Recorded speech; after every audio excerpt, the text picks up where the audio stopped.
అతి తక్కువ కాలంలోనే 30,000 మంది పైలట్లు అవసరం ఉంటుందనేది వార్తలు వస్తున్నాయి. పైలట్ ఉద్యోగం ఎలా ఉంటుంది, శిక్షణ ఎలా ఉంటుంది, పైలట్ గా మారిన తర్వాత భవిష్యత్తు ఎలా ఉంటుంది? కొంతమంది ₹1,00,00,000 వరకు ఛార్జ్ చేస్తున్నారంటే అంత ఎందుకు ప్రైవేట్ ఏవియేషన్ అకాడమీస్ వసూలు చేస్తున్నారు? పైలట్లు ఉంటారు, వాళ్ళు డ్రింక్ చేస్తారా, ఆల్కహాల్ తీసుకుంటారా, స్మోక్ చేస్తారా? బాటిల్ టు థ్రాటిల్ అంటాం. అంటే తాగటం నుంచి వాడు ఫ్లైట్ పోయే వరకు డైరెక్టర్ ఆపరేషన్, డైరెక్టర్ ట్రైనింగ్ అన్నీ ఉంటాయి కదా. ఆ లెవెల్కి పోయినట్టు మాత్రం దాదాపు 10 లక్షలు వస్తాయి. ఇండియాలో విమాన ప్రయాణికులు ప్రతి ఏడాది పెరుగుతున్నారు. అంటే గత ఏడాదితో పోలిస్తే ఈ ఏడాది వచ్చి 12% పెరుగుతుంది. ఈ నేపథ్యంలో పైలట్ల కొరత అనేది అతిపెద్ద సమస్యగా మారింది. దాదాపు అతి తక్కువ కాలంలోనే 30,000 మంది పైలట్లు అవసరం ఉంటుందనేది వార్తలు వస్తున్నాయి. నిజంగా పైలట్ల అంత కొరత ఉందా?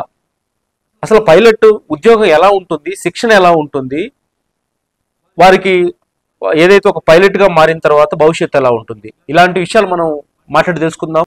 మనతో పాటు ఉన్నారు Telangana state aviation academy CEO captain S N Reddy garu. ఒక మాటలో చెప్పాలంటే ఆయన లెజెండ్ ఇన్ ఏవియేషన్ అని చెప్పొచ్చు. ఈ పైలట్ల కొరత అనే వార్తలు వాస్తవమేనా? అసలు నిజంగా పైలట్ల కొరత ఉందా? ఉంటే ఏ స్థాయిలో ఉందండి? అవునండి. ఇప్పుడు ప్రతి airline order for more aircrafts, కొన్ని hundreds of aircrafts, altogether maybe more than 1000 aircrafts. అయితే ఏమవుతుంది అంటే ఇన్ని ఎయిర్క్రాఫ్ట్స్ వస్తుంటే మరి దానికి పైలట్స్ కూడా కావాలి. మొన్ననే సివిల్ ఏవియేషన్ మినిస్టర్ గారు చెప్పినారు, మనకు ఇంకో 5-6 ఇయర్స్ లోపల వచ్చే ఎయిర్క్రాఫ్ట్స్ వస్తే దాని ప్రకారంగా మనకు 25 నుంచి 30,000 పైలట్స్ అవసరం పడతారు అని చెప్పారు. దాని ప్రకారంగా చూసేది ఉంటే మనకు వీళ్ళందరికీ ట్రైనింగ్ ఇవ్వవలస్తుంది. ఆ ట్రైనింగ్ ఎట్లుంటుందంటే మొదలు వాళ్ళని మేము సెలెక్ట్ చేసుకుంటాము. కమర్షియల్ పైలట్స్ ట్రైనింగ్ కొరకని సెలెక్ట్ చేసుకుంటాము. కమర్షియల్ పైలట్ ట్రైనింగ్ రఫ్లీ 1.5 to 2 years అవుతుంది. వాళ్ళకి 200 అవర్స్ చేసేది ఉంటుంది. 200 అవర్స్ చేస్తేనే వాళ్ళు క్వాలిఫై అవుతారు.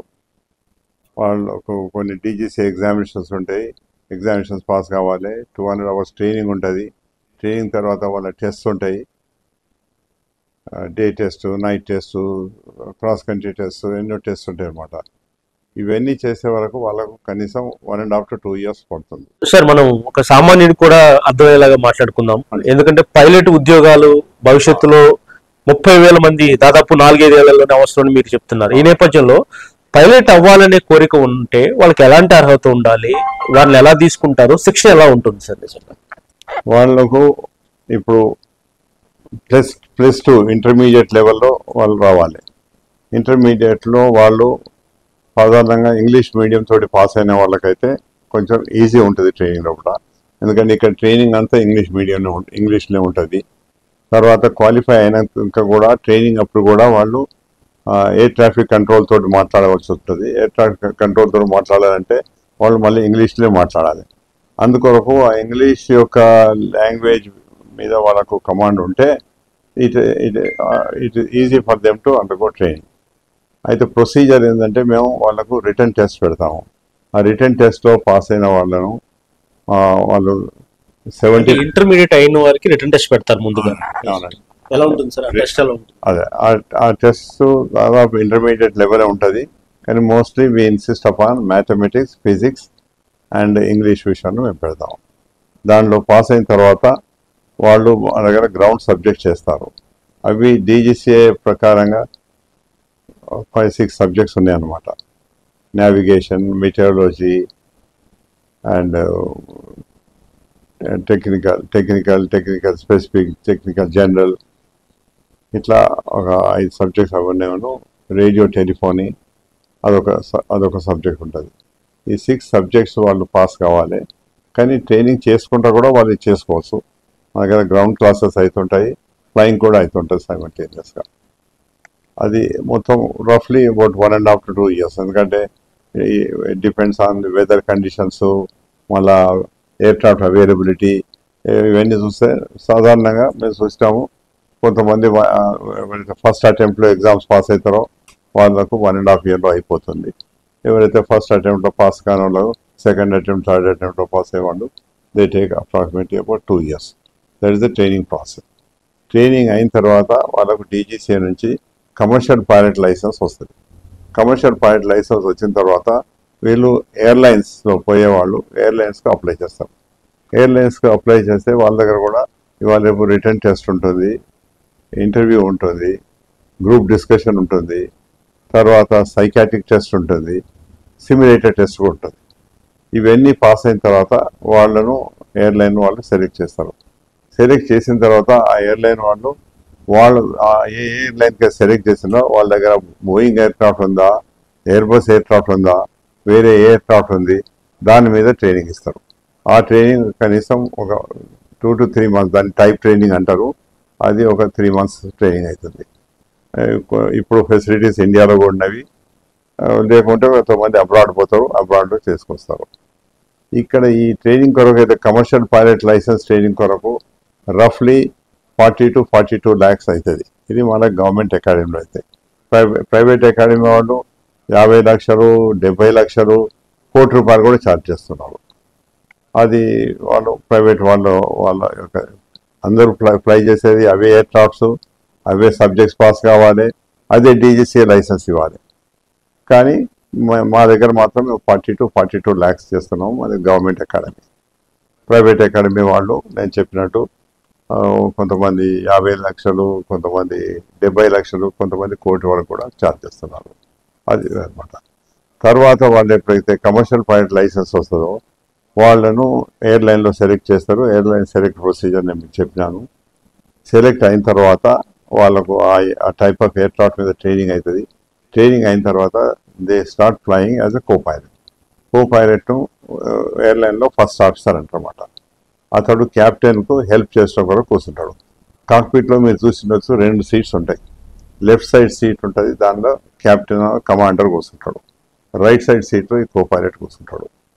అది అతడు ఒక 2.5 years 3 years వరకు ఫ్లై చేసి ఒక 2,500 hours ఎక్స్పీరియన్స్ యాజ్ ఎ కో పైలట్గా వచ్చిన తర్వాత ఈ కో పైలట్కు జీతం ఇప్పుడు కొన్ని ఎయిర్లైన్ 1,25,000 ఇస్తున్నాయి, కొన్ని 1.5 lakh కూడా ఇస్తున్నాయి పర్ మంత్ శాలరీ. తర్వాత 2.5 3 years తర్వాత ఎప్పుడైతే అతనికి 2,500 hours ఎక్స్పీరియన్స్ వచ్చిన తర్వాత ఈ taken for a command training. ఆ కమాండ్ ట్రైనింగ్ అదొక 2-3 months అవుతుంది. ఆ 2-3 months ట్రైనింగ్ అయిన తర్వాత ఆయన కూడా ఎన్నో చెక్స్ ఉంటాయి. 10 రూట్ చెక్స్ ఉంటాయి, డే చెక్ ఉంటుంది, నైట్ చెక్ ఉంటుంది, ఇన్స్ట్రుమెంట్ రీడింగ్ చెక్స్ ఉంటాయి, ఇవి ఉంటాయి అన్నమాట.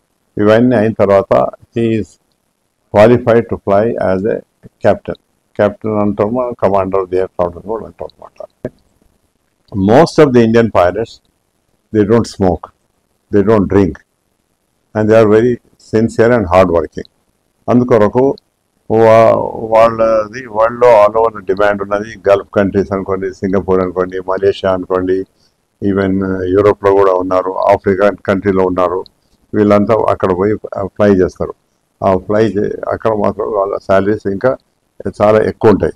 వాళ్ళంతా ఫారిన్ ఎక్స్చేంజ్ డాలర్స్లో, పౌండ్స్లో ఇస్తారు కనుక ఆ శాలరీస్ చాలా ఎక్కువ ఉంటాయి. So this are the opportunities for a commercial pilot. ఇక కొంతమంది ఎయిర్ ఫోర్స్లో జాయిన్ అయ్యి ఎయిర్ ఫోర్స్లో కొన్ని ఇయర్స్ సర్వీస్ చేసి కూడా వాళ్ళు తర్వాత వచ్చి సివిల్ సైడ్ వచ్చి సివిల్ లైసెన్స్ ఎగ్జామ్స్ పాస్ అవుతారు. సివిల్ లైసెన్స్ కొరకు అవసరం ఉన్న అవర్స్, టెస్ట్ అవన్నీ క్వాలిఫై అయితే వాళ్ళకు కూడా మన సివిల్ లైసెన్స్ దొరుకుతుంది. డీజీసీ వాళ్ళకు కూడా కమర్షియల్ పైలట్ లైసెన్స్ ఇస్తారన్నమాట. ఇందులో మళ్ళా సీనియర్స్ వాళ్ళు సీనియర్ పొజిషన్లో ఫ్లై చేయాలంటే వాళ్ళకు airline transport pilot licence exam pass కావాల్సి వస్తుంది. అది పాస్ అయిపోతేనే వాళ్ళు ఈ పెద్ద ఎయిర్క్రాఫ్ట్స్ మీద కెప్టెన్గా ఫ్లై చేయగలుగుతారు. సార్ ప్రైవేట్లో అంత ఎక్కువ, ఒక మాటలో చెప్పాలంటే డబుల్కి మించి ఉంది. కొంతమంది ₹1,00,00,000 వరకు ఛార్జ్ చేస్తున్నారంటే అంత ఎందుకు ప్రైవేట్ ఏవియేషన్ అకాడమీస్ వసూలు చేస్తున్నాయి? వాళ్ళు కొన్ని కోట్ల రూపాయలు ఇన్వెస్ట్ చేస్తారు. ఒక్కొక్క ఎయిర్క్రాఫ్ట్ ఆల్మోస్ట్ 10-12 కోట్లు అవుతుంది. అటువంటి ఒక 10 ఎయిర్క్రాఫ్ట్స్ ఉంటే ఎంత ఎక్స్పెండిచర్ ఉంటుంది చూడండి వాళ్ళకు. ఇవాళ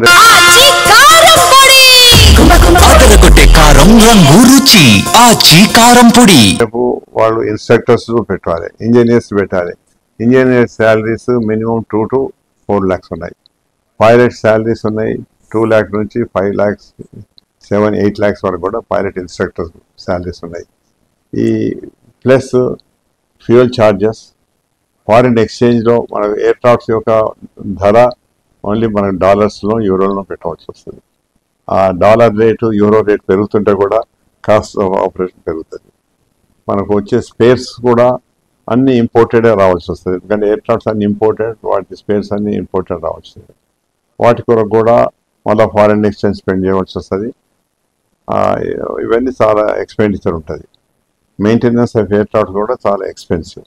దాంతో వాళ్ళు ఇక బిజినెస్లో వచ్చింది కనుక బిజినెస్లో మన ఏ బిజినెస్ మీద చూసినా కానీ ఒకలో రేట్ పెడతారు, ఒకలో రేట్ పెడతారు. ఎవరి దగ్గర ఎక్కడ మనకు వీలైతే అక్కడ పోయి మనకు ఉంటాం. అట్లనే ఇక్కడ కూడా అట్లే ఉందన్నమాట. ఇప్పుడు తెలంగాణ ఏవియేషన్ అకాడమీలో లిమిటెడ్ సీట్లు ఎన్ని సీట్లు ఉంటాయి సార్? అంటే ఎంతమంది ఒక ఇయర్కి ట్రైన్ అయ్యే అవకాశాలు ఇక్కడ ఉన్నాయి? ఇప్పుడు డీజీసీ రూల్ ప్రకారంగా మన దగ్గర ఎన్ని ఎయిర్క్రాఫ్ట్స్ ఉంటే అన్ని ఎయిర్క్రాఫ్ట్స్ మీద 10 pilots per aircraft. ఇప్పుడు మా దగ్గర 6 aircrafts ఉన్నాయి. So 60 pilots we can take. That is the restriction by the Director General Civil Aviation. A academy కానివ్వండి, ఏ ఫ్లయింగ్ క్లబే కానివ్వండి, వాళ్ళ దగ్గర ఎన్ని ఎయిర్క్రాఫ్ట్స్ ఉన్నాయి ఈచ్ ఎయిర్క్రాఫ్ట్ 10 students తోటి ఆ రేషియో తోటి తీసుకోవచ్చు అనమాట. అది ముఖ్యంగా ఇక్కడ ఎంత ఏజ్ లిమిట్, ఇప్పుడు ఏ వయసు నుంచి పైలట్ అవ్వడానికి అవకాశం ఉంది? ఎప్పటి వరకు అతను సర్వీస్లో ఎంత వయసు వచ్చే వరకు కూడా అతను సర్వీస్లో ఉండొచ్చు? ఎలా ఉంటుంది? ఇప్పుడు 17 yearsకు జాయిన్ కావచ్చు, కానీ లైసెన్స్ వచ్చడం కొరకు మాత్రం మినిమం 18 years కావాలి. అంటే 17 years కదా జాయిన్ అయితే ట్రైనింగ్ పీరియడ్లో he complete 17-18 also he completes, then he is eligible for a job. ఈ 18 నుంచి one can fly till 65 years of age, subject to so many things, subject to medical fitness. Medical కొరకు చాలా strict అనమాట. ఇది ఇనిషియల్గా అయితే అంత ఎయిర్ ఫోర్స్ మెడికల్ బోర్డు నుంచే వాళ్ళు చెక్ చేస్తారు. ముఖ్యంగా మన బీపీ అనుకోండి, హార్టు, ఐ, ఈఎన్టీ అన్ని స్పెషలిస్ట్ అంతా టెస్ట్ చేస్తారు. టెస్ట్ చేసి 100% ఫిట్ ఉంటేనే తీసుకుంటారు, లేకపోతే లేదన్నమాట. దాని తర్వాత కూడా ప్రతి పైలట్కు ప్రతి ఎయిర్లైన్లో ప్రతి 6 monthsకు అతడు రిఫ్రెషర్ కోర్స్ అని పోతాడు, మళ్ళీ లైసెన్స్ రెన్యూవల్ అని పోతాడు. మళ్ళీ ఎవ్రీ 6 months టెస్ట్ ఉంటుంది అతనికి. ఆయన ప్రొఫిషియన్సీ మెయింటైన్ చేస్తలేడా అని టెస్ట్ ఉంటుంది. సిమిలర్లీ ప్రతి 6 monthsకు మెడికల్ టెస్ట్ కూడా ఉంటుంది. ప్రతి 4-5 yearsకి ఒకసారి వాళ్ళకు డీటెయిల్డ్ మెడికల్ టెస్ట్ మళ్ళీ మెడికల్ బోర్డు నుంచి ఉంటుంది. ఇవన్నీ రెగ్యులర్గా మంచిగా పాస్ అయితే వన్ కెన్ ఫ్లై ఇప్పటి రూల్స్ ప్రకారంగా 65 వరకు. ముందు ఉండే 60 వరకు ఉండే, బట్ లాస్ట్ 4-5 years నుంచి it has been extended to 65, but subject to absolute medical fitness. That is very important. 2 లక్షల నుంచి కో పైలట్గా ఉన్నప్పుడు అతని జర్నీ స్టార్ట్ అయితే అతను ఎక్కడి వరకు, ఏ స్థాయి శాలరీ వరకు వెళ్ళే అవకాశం ఉంటుంది? ఎంతవరకు? అతడు కనుక క్వాలిఫై అయ్యి నేను చెప్పినట్టు చెక్ పైలట్, ఇన్స్ట్రక్టరు, ఎగ్జామినరు ఇవి ప్రొఫెషనల్ సైడ్ అయ్యేదంటే అతడు దాదాపు 7 నుంచి 8 లక్షల వరకు పోవచ్చు పర్ మంత్. అట్లనే సైమల్టేనియస్గా అతడు ఎగ్జిక్యూటివ్ పైలట్ అయింది అనుకోండి, ఏది జనరల్ మేనేజర్ అంటే, డైరెక్టర్ ఆపరేషన్, డైరెక్టర్ ట్రైనింగ్ అంటే ఉంటాయి కదా, ఆ లెవెల్కి పోయినట్టు మాత్రం దాదాపు 10 లక్షలు వస్తాయి. నేను నా ఎయిర్లైన్లో ఇటు ప్రొఫెషనల్ సైడ్ నేను ఇన్స్ట్రక్టర్ ఎగ్జామినర్ ఉంటుంది. యావ్రో, బోయింగ్ అండ్ ఎయిర్బస్ 3 aircrafts మీద నేను ఇన్స్ట్రక్టర్ ఎగ్జామినర్ ఉంటుంది, which is the highest in the professional side. Similarly, on the executive side, I was a deputy general manager, then director తర్వాత regional director, chief executive ఏదైనా ఆ పొజిషన్లో పోతే ఇప్పుడు ఆ లెవెల్లో ఉన్న వాళ్ళం. నేను అప్పుడు చేసినప్పుడు నాకు 6 lakhs అట్లా వచ్చినాయి. ఇప్పుడు మాత్రం ఆ 2 పొజిషన్లు ఉంటే అటు ఎగ్జామినర్ను ఇటు డైరెక్టర్ ఉండేదంటే దాదాపు 9-10 లక్షల జీతం ఉంటుంది. పైలట్లు ఉంటారు, వాళ్ళు డ్రింక్ చేస్తారా, ఆల్కహాల్ తీసుకుంటారా, స్మోక్ చేస్తారా? ఒకవేళ వాళ్ళు చేసే అలాంటి వాళ్ళని గుర్తించి వాళ్ళు ఏమైనా విధులోంచి దొరికే ఛాన్సెస్ ఉంటాయి? అసలు అవి ఎలా ఉంటుందా, ఆ ప్రాసెస్ ఎలా చెప్తాను. ఇప్పుడు మేము బాటిల్ టు థ్రాటిల్ అంటాం. అంటే తాగటం నుంచి వాడు ఫ్లైట్ పోయే వరకు లాస్ట్ డ్రింక్ చేసిన కాడ నుంచి కనీసం 12 గంటల గ్యాప్ కావాలి. 12 గంటల్లో కూడా ఫ్లై చేయకూడదు. ఒకటి నువ్వు 12 గంటల తర్వాత అయినా కానీ ఎప్పుడు ఎన్నడూ నువ్వు ఏ ఫ్లైట్ పోయినా కానీ ట్రైనింగ్ ఫ్లైట్కే పోండి, మీరు ప్యాసింజర్ ఫ్లైట్కే పోండి, హాఫ్ అవర్ ముందు ఫ్లైట్ కంటే ముందు మనకు బ్రెత్ అనలైజర్ టెస్ట్ ఉంటుంది. బ్రెత్ అనలైజర్ టెస్ట్లో ఏ కొంచెం ఇండికేషన్ ఉన్నా కానీ he can be given warning, he can be suspended, he can be dismissed also. They are very strict about it. ఎందుకంటే కొన్ని యాక్సిడెంట్స్ అయినాయి పైలట్స్ అవటం తోటి. తర్వాత government has become very strict on it. And అందుకొరకే సాధారణంగా పైలట్స్ ఎవరు drink చేయరు. నేను నా లైఫ్లోనే 100 డ్రింక్ ముట్టుకున్నాను.